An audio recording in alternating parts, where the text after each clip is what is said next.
నమస్తే. ఇన్నాళ్ళు నన్ను సపోర్ట్ చేస్తూ, ఎంకరేజ్ చేస్తూ మీ ప్రేమని నాకు అందిస్తున్న ప్రతి ఒక్కరికి కృతజ్ఞతలు. అలాగే ఈ వీడియో కూడా ఖచ్చితంగా మీకు ఉపయోగపడుతుంది. లైక్, షేర్ అండ్ సబ్స్క్రైబ్ చేసి మీ సపోర్ట్‌ని నాకు అందించండి. అలాగే ఈ వీడియో పట్ల మీకున్న అభిప్రాయాన్ని కామెంట్ సెక్షన్‌లో కామెంట్ చేసి తెలియజేయండి. ఇప్పుడు వీడియోని చూద్దాం. జ్యోతిష్య శాస్త్రం ఒక అద్భుతం. వేదాంగమైన జ్యోతిష్య శాస్త్రం అనేటువంటిది మానవ జీవన గమనానికి ఒక వరం. జ్యోతిష్య శాస్త్రం నీ జీవితంలో వెలుగునింపే ఒక భాష. ఆ భాష నీకు అర్థమైతే ప్రకృతి నీతో మాట్లాడుతుంది. అస్ట్రాలజీ నేర్చుకోవాలి అనుకునే వారికి అద్భుత అవకాశం. మురళీధర శర్మ గారి అస్ట్రాలజీ క్లాసెస్ అతి త్వరలో మొదలు కాబోతున్నాయి. 100% జాబ్ గ్యారంటీ. వివరాల కొరకు సంప్రదించండి. నమస్తే, వెల్కమ్ టు అవర్ ఛానల్. నేను పద్మిని. ప్రస్తుతంతో పాటు ప్రముఖ ఆధ్యాత్మికవేత్త, ప్రముఖ న్యూమరాలజిస్ట్ లక్ష్మీ నరసింహస్వామి ఉపాసకురాలు శ్రీమతి స్రవంతి గారు మనతో పాటు ఉన్నారు. మాట్లాడదాం. నమస్తే అక్క. నమస్తే పద్మిని. అక్క, ముందుగా మీకు రాఖీ పౌర్ణమి శుభాకాంక్షలు అక్క. Thank you Padmini. మీ అందరికీ కూడా. రాఖీ పౌర్ణిమ చాలా చాలా అద్భుతంగా సోమవారం పౌర్ణిమ వస్తోంది అక్క. 19వ తారీఖు శ్రావణ మాసం. శ్రావణ పౌర్ణిమ. చాలా చాలా విశేషాలు ఉన్నాయి ఆ రోజు. బోల్డ్ అన్ని అద్భుతమైనటువంటి రోజులుగా పరిగణించేటటువంటి డేగా చూస్తూ ఉంటారు. అది గాయత్రి జయంతిగా, తర్వాత హైగ్రీవ జయంతిగా శ్రావణ పౌర్ణిమని చేసుకోవడం జరుగుతూ ఉంటుంది. మరి ఈ రాఖీ పౌర్ణమిని ప్రత్యేకించి ఎట్లా అక్క, ఎలా చేసుకోవాల్సి ఉంటుంది? మనం చూడాలి అని అంటే గనక రాఖీ పౌర్ణమిని మనం జంధ్యాల పౌర్ణమిగా కూడా మనం చూస్తూ ఉంటాం. అందరూ కూడా జంధ్యం వేసుకునే వాళ్ళందరూ కూడా, ద్విజులందరూ కూడా మార్చుకుంటారు ఆ రోజు. అయితే మరి దేనికి సంకేతం ఈ పౌర్ణమి అని అంటే మార్పుకి సంకేతం. మనం అంటే ఏదైనా సరే కొత్త పని చేయాలి అని అనుకున్నప్పుడు ఆ రోజు చెయ్యాలి అని నిశ్చయించుకోవడము, అందుకు చేయాల్సిన పనులన్నిటినీ సమీకరించుకోవడం అనేది ఆ రోజు మనం దృష్టి పెట్టచ్చు అనమాట. సో జీవితంలో మార్పు కావాలి అనుకునే వాళ్ళు ఈ పౌర్ణమిని వినియోగించుకోవచ్చా? అవును, మార్పు కావాలి అనుకునే వాళ్ళు తప్పకుండా ఈ పౌర్ణమిని వినియోగించుకోవచ్చు. మరి మార్పు రావాలి అంటే మనం ఏం చేయాలి? సరే, జన్యం మార్చుకునే వాళ్ళైతే మార్చుకుంటారు. మరి మిగతా వాళ్ళందరి సంగతి ఏంటి? ఆడవాళ్లే ఉన్నారు, మగవాళ్ళు ఒక్కళ్ళే జన్యం మార్చుకోగలుగుతారు. ఒకవేళ ఆ కమ్యూనిటీ వాళ్ళైనా, ఆడవాళ్ళు అయితే మార్చుకోవడానికి ఉండదు కదా. మరి మనం ఏం చేయాలి? మార్పుని, మంచి మార్పుని మన జీవితంలో ఎలా మనం తీసుకొని రావాలి అని అంటే గనక, మన ఇంట్లో ఉన్న వస్తువులు ఏవైనా సరే ఒక 23 లేకపోతే ఒక 27 వస్తువులు మీరు డిసైడ్ చేసుకోండి. చిన్న చిన్నవే కావచ్చు, అవి ఏవైనా కూడా చాలా రోజుల నుంచి ఆ ప్లేస్లో అక్కడ ఉండిపోయినవి. సోఫా సెట్ కానివ్వు, లేదు అంటే పెద్దవి కూడా అవి ఎలా మార్చాలో చెప్తాను. సోఫా సెట్స్ కానివ్వు, మొబైల్ స్టాండ్స్ కానివ్వు, మొబైల్ చార్జర్స్ కానివ్వు, రిమోట్లు అయితే మారుస్తూనే ఉంటాం ఎప్పటికప్పుడు. రిమోట్ మార్చేసిన తర్వాత చాలా మందికి ఒక మంచి అలవాటు ఉంటుంది, దాన్ని ఎత్తుక్కోకుండా ఒక చోట పెట్టడం. రిమోట్ స్టాండ్స్ లో పెడుతూ ఉంటారు కరెక్ట్ గా. అలా ఏవైనా కొన్ని ఇలాంటి ప్లేసెస్ చూడండి. వంటింట్లో కూడా మీరు గ్లాసులు పెట్టే ఏరియా కానివ్వు, లేకపోతే కట్లరీస్ ఇటు అటు మార్చుకోవచ్చు. అంటే మనం గాజు సామాన్ అవి కూడా ఒకటే ప్లేస్లో పెడుతూ ఉంటాం, తీసినా కూడా మళ్ళీ కడిగి తుడిచి అక్కడే పెడుతూ ఉంటాం. ఒక 27 వస్తువులు ఏవైనా సరే రాసుకోండి, ఏమున్నాయి అసలు మనం మార్చడానికి అని చెప్పి. ఆ 27 వస్తువులు మీరు ఏం చేస్తారు అని అంటే మార్చండి. ఆ 27 వస్తువులు మీరు ఏం చేస్తారు అంటే ప్లేసెస్ మార్చడం. ఇప్పుడు ఒక సోఫా ఉంది, ఒక చోట ఉంది, దాన్ని కొంచెం జరపండి. ఓకే, సోఫా సెట్స్ 1+2 ఉన్నాయనుకో, అవి 3 వస్తువులుగా అయిపోతుంది. అలాగే మీరు మీ డ్రాలో ఎక్కడన్నా గోల్డ్ పెడుతున్నారు, దాన్ని కొంచెం యువతలకు మార్చండి. అంటే మీరు మార్పుని మీరు స్వీకరిస్తున్నారు అనమాట. You're inviting the change. ఎప్పుడు కూడా మనం చేంజ్ అంటే భయపడుతూ ఉంటాం, అక్కడ ఎలా ఉంటుందో ఏంటో, మనకి బాగుంటుందా లేదా అని. అలాంటివి ఏమొద్దు, మీరు హ్యాపీగా ఉంటారు ఈ చేంజ్తో అని చెప్పి మీరు ఇన్వైట్ చేయండి. మీకు రావాల్సిన ఆగిపోయిన ప్రమోషన్ వస్తుంది. అలాగే మీరు ఏదైనా కొత్త జాబ్లో జాయిన్ అవ్వాలనుకుంటున్నారు, సరైన ఇంటర్వ్యూస్ రావడం లేదనుకుంటున్నారు, అది వస్తుంది.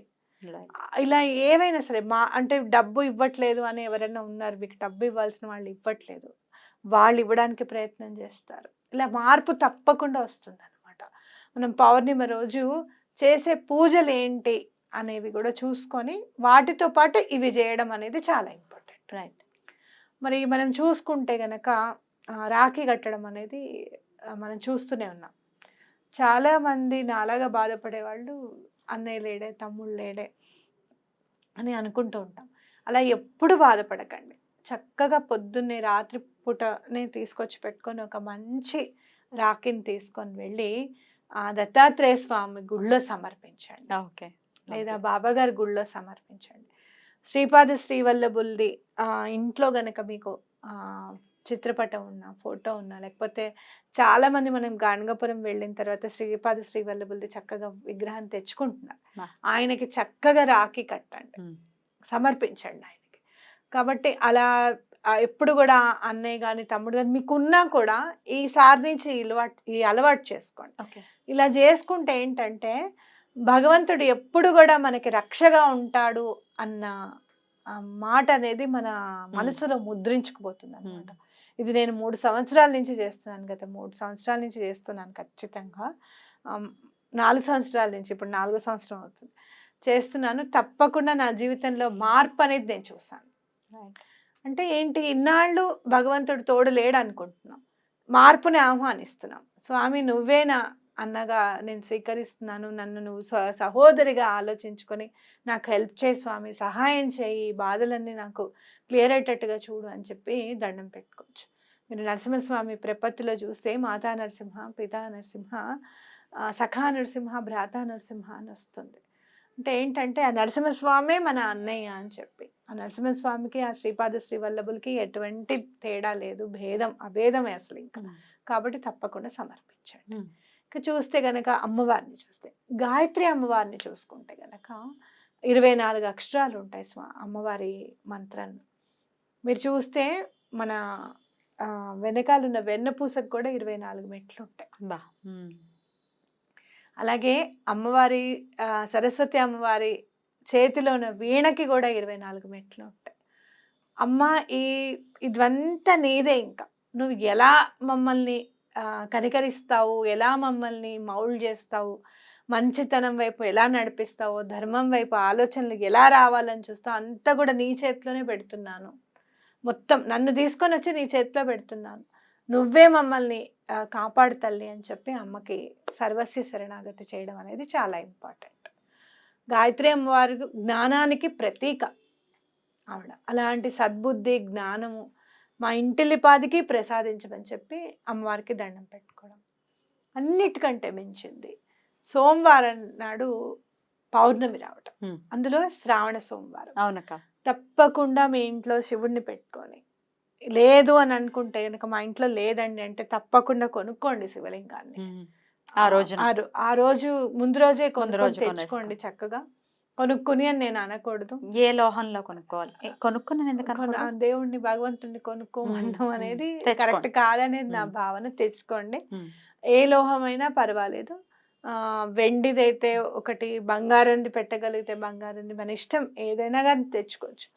అయితే స్వామివారిది కూడా బాణలింగాలని కూడా మనకి దొరుకుతాయి, స్ఫటికంలో ఉంటాయి. స్ఫటికంలో ఉండవు. బాణలింగము ఆ లింగ ఎవరు చెక్కరు అనమాట, ఆ నదిలోనే అలా బాణలింగం వచ్చేస్తుంది. క్రిస్టల్ అనుకుంటున్నా. లేదు లేదు, బాణలింగము నదిలోనే వచ్చేస్తుంది, లింగాకారంలోనే ఉంటుంది. లింగాకారంలోనే ఉంటుంది. అవి నేను మామూలుగా ఎవరికైనా ఇవ్వండి అని చెప్పి 4-5 లింగాలు నాకు ఒక ఆయన తీసుకొచ్చి ఇస్తే చాలా పెద్ద అవాంతరము వచ్చేస్తుంది ఇంకా ఇంటి విషయంలో అని అనుకున్నప్పుడు, ఎలా ఈ నెగటివ్ ఎనర్జీని చాలా ఫీల్ అవుతున్నాను నేను. మన చుట్టూరా ఏదో జరుగుతోంది, మనకు అర్థం కావడం లేదు అసలు ఇది ఏంటిది అని అన్నప్పుడు నా చేతిలో నుంచి ఆ లింగం కింద పడలేదు, డ్రెస్సింగ్ టేబుల్లోనే పడి విచ్ఛిన్నమైంది. కానీ ఉన్న ప్రాబ్లం కూడా అలానే విచ్ఛిన్నం అయిపోయింది అనమాట. అంత శక్తి ఉంటుంది బాణలింగానికి. పాజిటివ్ తెచ్చుకోవచ్చు, తప్పకుండా తెచ్చుకోండి. ఇంత లింగం ఉంటుంది, తప్పకుండా చిన్న చిన్నవి కూడా ఉంటాయి. ఏముండదు, 500 నుంచి 1000 లోపలే ఉంటాయి. అవెవరు చెక్కరు కదా, పద్మిని నదిలో దొరుకుతూ ఉంటాయి బాణలింగాలు. నాకు తెలిసి నర్మదా నదిలో దొరుకుతాయి బాణలింగాలు. అవి తెచ్చేసుకొని పెట్టుకోండి. తప్పకుండా అభిషేకం చేయండి ఇంట్లో. అలా మా ఇంట్లో అలవ్ లేదండి. శివలింగం తెచ్చుకుంటే మాకు ఇంట్లో వాళ్ళు ఒప్పుకోవట్లేదు అని అనుకున్నప్పుడు తప్పకుండా శివుడి గుడికి వెళ్ళండి. హ్మ్. అలాగే రుద్రాభిషేకం చేయించుకుంటే రుద్రాభిషేకం చేసుకోవచ్చు స్వామికి. చంద్రమౌళీశ్వరుడి గుడికి వెళ్తే చాలా మంచిది. మీ ఇంటి దగ్గర ఎక్కడైనా చంద్రమౌళీశ్వరుని గుడి ఉంది అని అంటే తప్పకుండా వెళ్ళండి. అది తప్పకుండా కంచి పరమాచార్య గారు కట్టించింది అయి ఉంటుంది. చాలా మాత్రం చంద్రమౌళీశ్వరుల గుళ్ళన్నీ కూడా కంచి మఠం వాళ్ళు పెట్టినవి అన్నమాట, స్థాపించినవి. ఆ దేవాలయాలన్నీ వాళ్ళే కట్టినవి. ఎందుకు అని అంటే చంద్రుడిని ధరిస్తాడు కదా ఆయన శివుడు. అది శ్రావణ మాసం, అది కూడా సోమవారం నాడు వచ్చింది కాబట్టి తప్పకుండా మానసిక ప్రశాంతత అనేది కలుగుతుంది. రైట్ రైట్, బ్యూటిఫుల్ అక్క, బ్యూటిఫుల్. చాలా అద్భుతమైనటువంటి రోజు కాబట్టి ఇంకేమైనా చెప్పదలుచుకున్నారా? మార్పుని అనేది కోరుకోవాలి. అయ్యో ఈ చిన్న చిన్న మార్పులు చేస్తేనే మనకి అయిపోతుందా అని అంటే తప్పకుండా చేంజ్ అనేది మీరు చూస్తారు. రైట్. ఎన్ని రోజుల్లో అబ్జర్వ్ చేయొచ్చు? 1 మంత్. మన పాజిటివిటీని మళ్ళీ పౌర్ణమి వచ్చే లోపల ఈ పని అవ్వాలని చెప్పి అనుకోండి. మళ్ళీ చేంజెస్ చేస్తాను నేను అని చెప్పి కూడా అనుకోండి. తప్పకుండా మీరు కర్టన్స్ చేంజ్ చేయడం ఇలాంటివన్నీ కూడా రాసుకోండి. ఒక 27 ఐటమ్స్ అనేవి చేంజ్ అవ్వాలన్నమాట. ప్లేసెస్ చేంజ్ అవ్వాలి. డెఫినెట్ గా మార్పు వస్తుంది తప్పకుండా. బ్యూటిఫుల్ అక్క, చాలా అద్భుతంగా వివరించారు. డెఫినెట్ గా మార్పు కోరుకునే వాళ్ళు రావాలి, మార్పు ఇలా భరించలేకపోతున్నాం ఇలా. మరొకసారి మీకు రాఖీ పౌర్ణమి శుభాకాంక్షలు తెలియజేస్తూ నమస్తే అక్క. రాఖీ పౌర్ణమి అనగానే శ్రీపాదుల వారే గుర్తుకొస్తారు. శ్రీపాదరాజం శరణం ప్రపద్యే, శ్రీదత్తరాజం శరణం ప్రపద్యే.